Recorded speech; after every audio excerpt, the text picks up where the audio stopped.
মাত্র ১ মিনিটের জন্য পৃথিবীর প্রায় পুরো মানবজাতি ছিল একই সূর্যের আলোয়। এক বিরল জ্যোতির্বৈজ্ঞানিক ঘটনার সাক্ষী হয়েছে বিশ্ব, যেখানে পৃথিবীর প্রায় ৯৯% মানুষ একই সময়ে ছিল দিনের আলো কিংবা গোধূলির আলোর পরশে।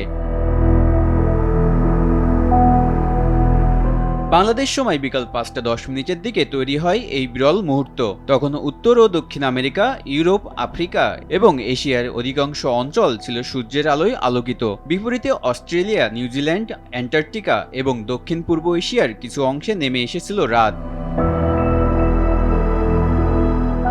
পরিসংখ্যান বলছে ওই মুহূর্তে প্রায় ৬৯০ কোটি মানুষ ছিলেন পূর্ণ দিবালোকে, আরও প্রায় ১৩০ কোটি মানুষ ছিলেন গোধূলির বিভিন্ন স্তরে, আর সম্পূর্ণ রাতের অন্ধকারে ছিলেন মাত্র ৮,৩০,০০,০০০ মানুষ, যা বিশ্বের মোট জনসংখ্যার মাত্র ১%।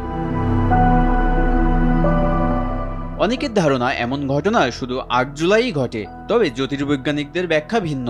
তাদের মতে উত্তর গোলার্ধের গ্রীষ্মকালে মে মাসের মাঝামাঝি থেকে জুলাইয়ের মাঝামাঝি পর্যন্ত প্রায় ৬০ দিনের প্রতিদিনই অল্প সময়ের জন্য পৃথিবীর প্রায় সব মানুষ আলো কিংবা গোধূলির আওতায় চলে আসে।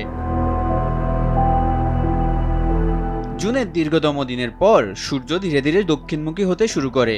এতে উত্তর অঞ্চলের জনবিরল এলাকায় দিনের আলো কিছুটা কমলেও ইন্দোনেশিয়া ও ফিলিপাইনের মতো ঘনবসতিপূর্ণ অঞ্চলে দিনের আলোর বিস্তর বাড়ে। সেই কারণেই পৃথিবীর প্রায় পুরো জনসংখ্যা একই সময়ে সূর্যের আলো বা গোধূলির মধ্যে অবস্থান করার এই বিরল দৃশ্যের সৃষ্টি হয়। মাত্র ১ মিনিটের এই ঘটনা আবারও মনে করিয়ে দিল, ভৌগোলিক দূরত্ব যতই থাকুক, একই সূর্যের আলোই এই অদৃশ্য বন্ধনে যুক্ত করে রেখেছে পৃথিবীর প্রায় সব মানুষকে। অঙ্কুর মণ্ডল, RTV।